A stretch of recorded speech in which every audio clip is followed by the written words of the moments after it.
জল ভরা মেঘ ওই দু চোখে দেখতে আমি পেয়েছি, একলা মনে নির্জনেতে তোমার ছবি এঁকেছি। নাম রেখেছি বনলতা যখন দেখেছি, হয়তো বা সেই ক্ষণেই তোমায় ভালোবেসেছি।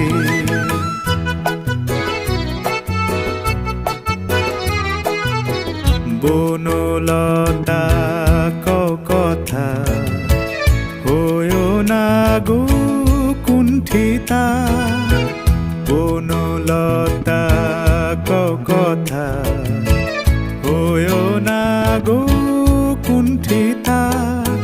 একটি কথাই শুনবো বলে তাই তো কাছে এসেছি, বলবে কি গো আমিও তো তোমায় ভালোবেসেছি। একটি কথাই শুনবো বলে তাই তো কাছে এসেছি,